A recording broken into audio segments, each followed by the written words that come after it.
अरे mummy video बनवतोय मी. 1 minute mummy please. एक सपना है. एक सपना है जो पिछले कई दिनों से मुझे परेशान कर रहा है. वैसे सपने कई तरह के होते हैं.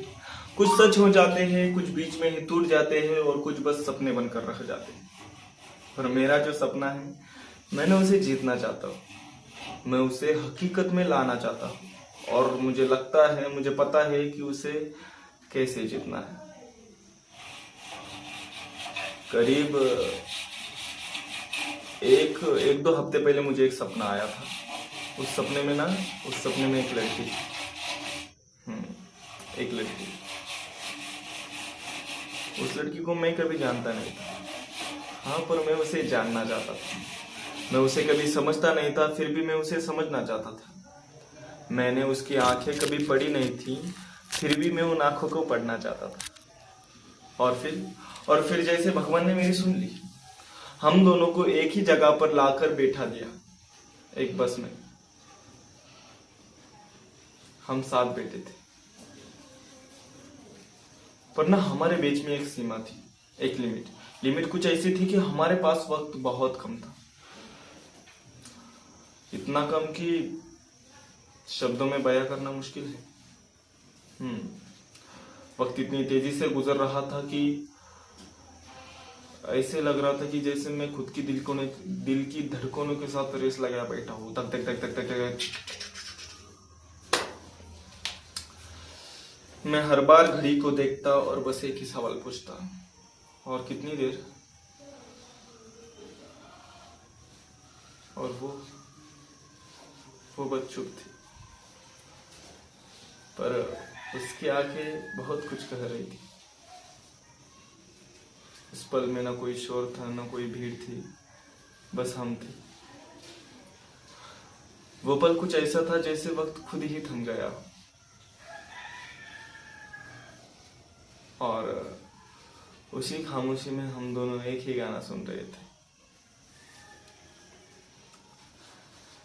फिर से नैना भरे समझे थे हम, गम है खत्म दिल ही ना माने. फिर से नैना भरे समझे थे हम, गम है खत्म दिल ही ना माने. फिर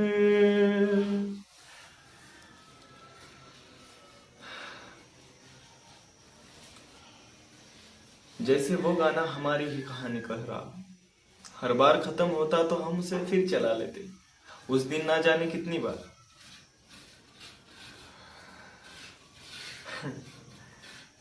हम बस में साथ बैठे थे. आंखों में हल्की सी नमी थी. हाँ, पर वो दर्द नहीं, एक अजीब सी सुकून भरी खुशी थी. जैसे दिल बहुत कुछ कहना चाहता था, पर ना ये कमीने लफ्ज साथ नहीं दे रहे थे. पर शायद उस पल की खामोशी ही सबसे सही जवाब थी.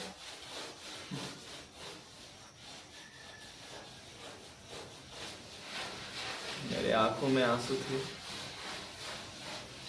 पर मैं उन्हें छुपा रहा था. वो गिर नहीं रहे थे, बस ना इधर रुके हुए थे, ठहरे हुए थे. और पता है,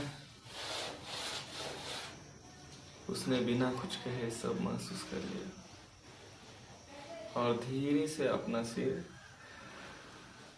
मेरे कंधे पर रख दिया. भैया, उस एक पल में इतना सुकून था कि लगा पूरी दुनिया ना वही रुक गई.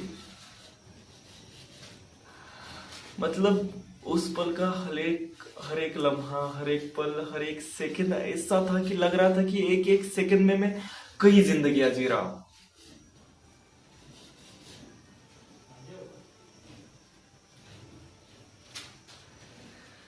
पर मैंने शायद उस पल को तोड़ दिया. क्या करूं भाई, जनजी जनरेशन का लड़का हूं. जिन पलों को जी लेना चाहिए उन्हें मैं तस्वीरों में कैद करना चाहता था. मतलब हुआ ऐसे कि उसका सिर मेरे कंधे पर था। इतना अच्छा समय पर लम्हा वक्त गुजर रहा था और मैं पता है उससे क्या कहता हूँ, पता है क्या बोलता हूँ उससे?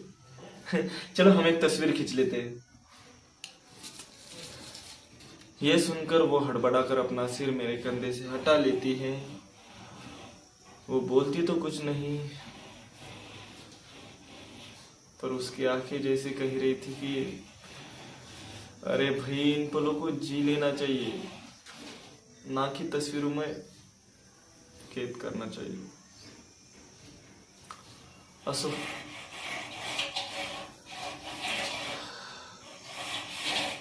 ठीक है, लेकिन सच तो ये है कि वो पल आज भी मेरे साथ अधूरा सा चलता है। और ये अधूरा इसलिए है क्योंकि मुझे यकीन है किसी और दिन किसी और जगह फिर से वही गाना चलेगा। तुम्हारा सिर मेरे कंधे पर होगा और इस बार बस हम रुक जाएंगे, बिना किसी डर के हाथों में हाथ लिए बस खुश होंगे, जैसे ना हमें कभी अलग होना ही ना हो। वो कहते हैं ना, कुछ कुछ रिश्ते ना ऐसे ही होते हैं, पूरा होकर भी अधूरे रह जाते हैं, क्योंकि उनका असली पूरा होना अभी आगे आने वाले खूबसूरत पलों में लिखा होता है। एक मिनट मम्मी, एक मिनट मम्मी, अरे मम्मी वीडियो बनवतोय मी, एक मिनिट मम्मी प्लीज।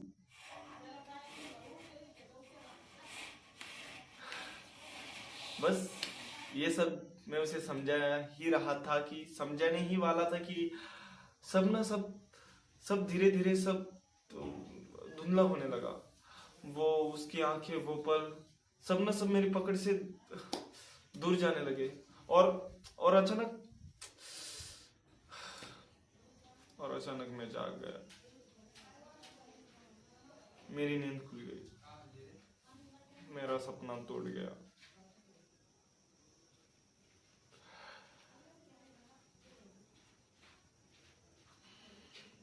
मैं आज भी उस लड़की को नहीं जानता, पर ना मैं उसे ढूंढना चाहता हूँ, जैसे लड़की आपने कृष्ण जी को ढूंढी है, वैसे मैं भी अपनी राधा को ढूंढना चाहता हूँ। शायद ये सिर्फ एक सपना था, या फिर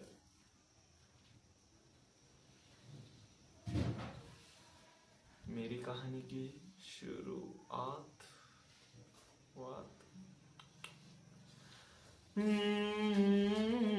Thanks.